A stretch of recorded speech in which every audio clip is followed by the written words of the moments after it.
એને. પણ ડોશિયા કઈ ઓછી નથી. ભાભો જીવતો હતો તે હક નથી લેવા દીધું હસોડું. અરે હા, ભાભો જીવતો હતો તે હક નથી લેવા દીધું અને અત્યારે ડોશી હવે રોવા બેઠી. હવે ભાન થાહે એને. દાદા હતા ભગવાનના માણા અને આ ડોશી છે વિલન. આ ડોશી તો તું જોજે ભોગવવાની છે અને દાદા જો હાજા હોરા વૈયા ગયા. અરે માસી, તમારા બે જણાનો સ્વભાવ હતો કાઈ બધાય વખાણ કરે અને દાદા તો ભગવાનના માણા હતા એટલે તો એને વેલા લઈ લીધા. અને નથી કહેતા કે હારા માણાની આયા જરૂર છે ને અહીંયા ઉપરે જરૂર છે. ભગવાનના માણા હતા એટલે તો ઉપર વયા ગયા, નકર તો અહીંયા હેઠે નોરી મારી આરે. અરે માસી, તમે જેમ કયો એમ હો, પણ હતા અમારા દાદા લાખ રૂપિયાના, ખોટું ન કહેવાય. અરે હું લાખ રૂપિયાના? તમે એને વેચવા જાવ ને તો એને કોઈ મફતે રાખે એમ હતું નહીં ખખોડિયા બાબાને. અરે માસી, ગામમાં દાદાનું માન કેટલું હતું અને અત્યારે આખું ગામ રોવે છે કે કેવા હારા દાદા વયા ગયા. ગામનાને ક્યાં ખબર હોય કે આ બાબુ દેશી બોટલી ક્યારેક ક્યારેક કેટલી ઉલાળી જાતો ઈ અને પી પીને મને ગાળું કેટલી દેતો એમ.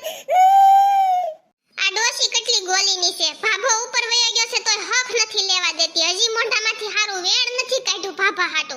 ઈ તો હવે વહુના હાથમાં જાહે ને તઈ ડોશી હથરી પડશે, ત્યાં સુધી નહીં પડે. હા, જોને એની વહુ પાછળ બેઠી બેઠી પટુડા પાડે તાળી. અરે ઈ તો બહુ ગોલી છે. આ ડોશીનું કાઈ ડાળ્યું ન થવા દેવાની જો. અરે માસી, તમે એવું કેમ બોલો છો? પણ દાદાજી હતા બહુ ભલા માણા હો. હા, એટલે એવું લાગે છે કે તમારું કોઈનું બૂસ નહીં માર્યું હોય દાદાએ, એટલે તમને બધાયને તમારા દાદા બહુ હારા લાગે છે. અરે કાંતુમાં, પણ ઈ તો કયો દાદાને થયું હું? અરે તમારા દાદાને કાઈ નથી થયું, ઈ તો મરી ગયા. અરે કાંતુમાં, પણ અમે તો એમ કેવી છે કે દાદા કઈ બીમાર રહેતા હતા.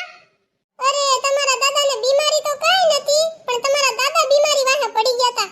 અરે પણ મેં તો કાલ હોર જ ભળ્યા હતા. હજી ઈ તો લાકડી લઈને દોડ્યા જ જતા હતા. ક્યાં જતા હોય રામ જાણે.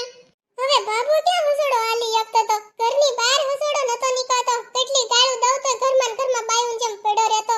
એમ તો હાંજે ઈ તાણી તાણી ઉધરો ખાતા હતા હો. હા, ઈ ઉધરો એની છેલ્લી ઉધરો જ હતી. તો દાદા ઉધરો ખાતા ખાતા વૈયા ગયા એમ ને? ના ના, ઉધરો ખાતા પહેલા તો ઈ 2 કિલો મંચુરિયમ ઉલાળી ગયા હતા. હે, 2 કિલો મંચુરિયમ ખાઈ ગયા? તો ઈ મંચુરિયમ ના દડા જ ગળવામાં હલવાઈ ગયા હશે દાદાને, એટલે જ નળી બ્લોક થઈ ગઈ હશે. ના ના, આની પહેલા ઊંઘ આવ્યો ને ત્યારે તો એને 5 ઇંચની નળી મૂકેલી છે શરીરમાં, તો આવા નાના એવા દડા થોડા હલવાય ઈ નળીમાં. એટલે દાદાએ મંચુરિયમ ખાધા પછી પાણી પીધું તું?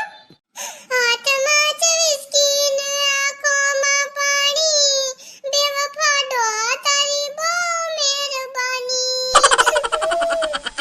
એટલે દાદાજી દારૂ પી ગયા તા એમ ને છેલ્લે છેલ્લે?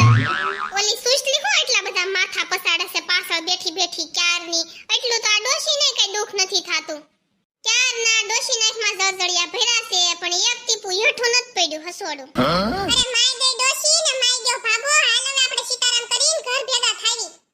હારું હાલો માસી, સીતારામ, જય શ્રી કૃષ્ણ. કાય ઉપાધિ ન કરતા. ભગવાનની મોર કોઈનું નથી હાલતું ને ભગવાન તો કાય બાને સડતો નથી, એટલે આમ ને તામ હુમલો કરી નાખે શરીરમાં. તો મિત્રો, તમને મારા વિડિયો ગમતા હોય તો વિડિયોને લાઈક, શેર અને સબસ્ક્રાઇબ કરવાનું ભૂલતા નહીં. Thank you.